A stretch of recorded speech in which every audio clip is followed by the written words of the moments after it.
പോലീസിനേതായാലും അവിടെ ലാത്തും തോക്കും ഒക്കെ ഉണ്ടല്ലോ, പിന്നെ അതിന് അവർ ബ്ലേഡ് കൊണ്ടിരുന്നത്. അപ്പം അത് വളരെ തെറ്റായ ഒരു സമര രീതിയാണ്, അത് അംഗീകരിക്കാൻ പറ്റില്ല. ഞങ്ങൾ ഓപ്പറേഷൻ തുഫാൻ ഒരു കൊടുങ്കാറ്റ് പോലെ കേരളത്തിൽ ആഞ്ഞടിക്കുകയാണ്. ഇന്നലെ ഏറ്റവും വലിയൊരു ക്യാച്ച് ഉണ്ടായി. ഏതാണ്ട് 18 കോടി രൂപ വില വരുന്ന ഹൈബ്രിഡ് ഗഞ്ച ഇന്നലെ പോലീസ് പിടികൂടുകയുണ്ടായി. ഈ ചെയ്തയാള് പെരുമ്പാവൂർ ACP താമസിക്കുന്ന ഫ്ളാറ്റിൽ അടുത്താണ് താമസം. ആ ഫ്ളാറ്റിന് നിരയിലാണ്, ഒരു ഫ്ളാറ്റിലാണ് താമസം. അപ്പോൾ എത്ര കുശാഗ്ര ബുദ്ധിയോടുകൂടിയാണ് ഇവർ പ്രവർത്തിക്കുന്നത് എന്നുള്ളതാണ് നമ്മൾ കാണേണ്ട ഒരു കാര്യം. അതുപോലെ കാസർഗോഡ് ഒരു ഫാക്ടറിയിൽ നിന്ന് മിഠായി നിർമ്മിക്കുന്നു, വലിയ തോതിലാണ് നിർമ്മിക്കുന്നത്. കർണാടകത്തിൽ നിന്നുള്ള സഹായത്തോടു കൂടി കുട്ടികൾക്ക് കൊടുക്കാനുള്ള വർണ്ണക്കടലാസിൽ പൊതിഞ്ഞ മുട്ടായി ലഹരി നിറച്ച മുട്ടായി വിതരണം ചെയ്യുകയാണ്. വൻതോതിലുള്ള ആ ശേഖരം ഇന്നലെ പിടിക്കുകയുണ്ട്. അത് നിർമ്മിക്കുന്നതും അവിടെയാണ്. ആ നിർമ്മാണ ഫാക്ടറിയാണ് ഇന്നലെ പോലീസ് അറസ്റ്റ് ചെയ്ത് അതിലുള്ള ആളുകളെ അറസ്റ്റ് ചെയ്ത് പിടിച്ചെടുത്തത്. അപ്പം ഇന്ന് കേരളം മുഴുവൻ എല്ലാ സ്കൂളുകളിലും ലഹരി വിരുദ്ധ പ്രവർത്തനത്തിന്റെ ഏറ്റവും 2ാം ഘട്ടം ആരംഭിക്കുകയാണ്. ഓപ്പറേഷൻ തുഫാന്റെ 2ാം ഘട്ടം ഇന്ന് ആരംഭിക്കുകയാണ്. എല്ലാ വിദ്യാലയങ്ങളിലും ഇന്ന് വിദ്യാഭ്യാസ മന്ത്രിയും ഞാനും കൂടി ചേർന്ന് ഇട്ട പരിപാടി അനുസരിച്ച് ഓപ്പറേഷൻ തുഫാന്റെ 2ാം ഘട്ടം എല്ലാ സ്കൂളുകളിലും എല്ലാ വിദ്യാലയങ്ങളിലും ഇന്ന് വിദ്യാർത്ഥികൾ പ്രതിജ്ഞ എടുക്കുകയും മയക്കുമരുന്നിനെതിരെയുള്ള വലിയൊരു പോരാട്ടത്തിൽ പങ്കാളിയാവുകയും ചെയ്യുകയാണ്. ഇത് എല്ലാവരും ഇതിൽ പങ്കാളികളാകണം.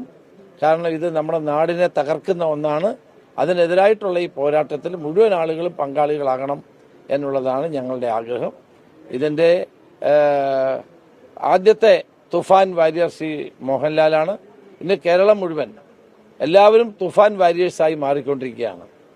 സ്കൂൾ വിദ്യാർത്ഥികൾ, അതുപോലെ സ്റ്റുഡൻറ് പോലീസ് കേഡറ്റുകൾ, NCC എല്ലാവരും ഈ തുഫാൻ വാരിയേഴ്സായി മാറിക്കൊണ്ടിരിക്കുകയാണ്.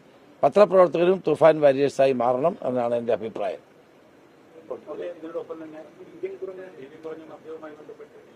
അല്ല, അത്തരം കാര്യങ്ങളൊക്കെ UDF തീരുമാനിക്കും. എന്ത് വേണം ഫർദറായിട്ട് ചെയ്യേണ്ട കാര്യങ്ങളൊക്കെ UDF തീരുമാനിക്കും. അല്ല ഇല്ല അത് ബഡ്ജറ്റിനകത്ത് അത് ഉൾപ്പെടുത്തിയിട്ടേ ഉള്ളൂ. മറ്റു കാര്യങ്ങളൊക്കെ നമ്മൾ UDF-ൽ കൂടി തീരുമാനിക്കും. മദ്യനയം ഉൾപ്പെടെയുള്ളത് തീരുമാനിക്കും.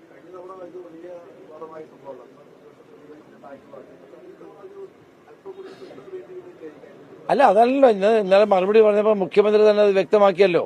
UDF ചേർന്ന് UDF യോഗം ചേർന്ന് മദ്യനയം തീരുമാനിക്കുന്നതോടൊപ്പം ഇതും തീരുമാനിക്കും.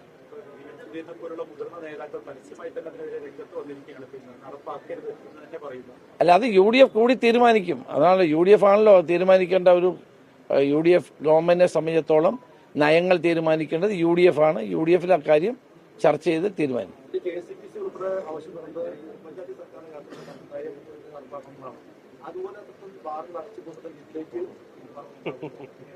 ഇല്ല, ബാറുകൾ അടയ്ക്കുന്ന പരിപാടി ഇപ്പൊ ആലോചിച്ചിട്ടില്ല. ഇല്ല, അങ്ങനെ ഒരു സംഭവമില്ല. തന്നെയുമല്ല, കേന്ദ്ര ഗവൺമെന്റ് 2025 ഉത്തരവുള്ളതാണ് ബീച്ച് സാൻഡ് ഒരിക്കലും സ്വകാര്യ മേഖലയെ ഖനനം ചെയ്യാൻ പാടില്ല എന്നുള്ളത്. അതുകൊണ്ട് അത് അപ്രായോഗികമാണ്, നടക്കാത്ത കാര്യമാണ്. കേന്ദ്ര ഗവൺമെന്റ് 2025 നിർദ്ദേശമുള്ളതാണ്. അതുകൊണ്ട് അതില്ല. തന്നെയല്ല, ബഡ്ജറ്റിൽ ഒരിടത്തും കരിമണൽ ഖനനം സ്വകാര്യ മേഖലയ്ക്ക് കൊടുക്കുമെന്ന് പറഞ്ഞിട്ടുമില്ല. ഇത് ആരാ ഇത് പറഞ്ഞുണ്ടാക്കുന്നത് എനിക്കറിയത്തില്ല.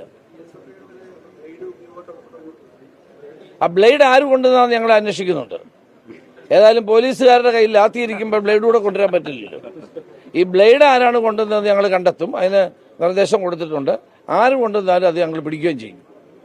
ആരാണ് ബ്ലേഡ് കൊണ്ടിരുന്നത്? സമരത്തിന് വരുന്ന ആളുകൾ എന്തിനാണ് ഈ ബ്ലേഡ് കൊണ്ടിരുന്നത്? എനിക്ക് മനസ്സിലാവാത്ത കാര്യമാണ്. പോലീസിനേതായാലും അവിടെ ലാത്തും തോക്കും ഒക്കെ ഉണ്ടല്ലോ, പിന്നെ അതിന് അവർ ബ്ലേഡ് കൊണ്ടിരുന്നത്. അപ്പം അത് വളരെ തെറ്റായ ഒരു സമര രീതിയാണ്, അത് അംഗീകരിക്കാൻ പറ്റില്ല. ഞങ്ങളുമൊക്കെ വിദ്യാർത്ഥി രംഗത്തൂടെ കടന്നു വന്നാൽ ഞങ്ങളൊരു ബ്ലേഡും കൊണ്ടുവന്നിട്ടില്ല സമരത്തിന് പോകുമ്പോൾ. അല്ല, പിന്നെ ആരാ ബ്ലേഡ് കൊണ്ടുവന്നത്? പോലീസാണോ? പോലീസിന് ബ്ലേഡിന് ആവശ്യമില്ലെന്നേ. ലാത്തിയും തോക്കും ഒക്കെ ഉണ്ടല്ലോ കയ്യിൽ. അത് ശരിയല്ല, അത് അംഗീകരിക്കില്ല കേട്ടോ. അത് സമരമാർഗമല്ല. ആ സമരമാർഗത്തെ അംഗീകരിക്കില്ല. 100 കണക്കിന് ബ്ലേഡ് കൊണ്ടുവന്നിട്ട് പോലീസുകാരെ വരയുകയും പോലീസുകാരെ ആക്രമിക്കുകയും ചെയ്യുന്ന നടപടി ഒരു കാരണവശാലും അംഗീകരിക്കത്തില്ല. ഞങ്ങളത് കണ്ടുപിടിക്കുകയാണ് ആരാണ് ബ്ലേഡ് കൊണ്ടുവന്നത്. അങ്ങനെയുള്ളവരെ അങ്ങ് നിയമത്തിന് മുമ്പിൽ കൊണ്ടുവരും, ഒരു സംശയവും വേണ്ട. ഇതൊരു പുതിയ രീതിയാണല്ലോ കാണുന്നത്. ബ്ലേഡും കൊണ്ട് വന്ന് സമരം ചെയ്യുക, എന്നിട്ട് പോലീസുകാരെ ബ്ലേഡ് കൊണ്ട് വരയ്ക്കുക. അവരും മനുഷ്യരല്ലേ, ആ പണി നടക്കില്ല കേട്ടോ.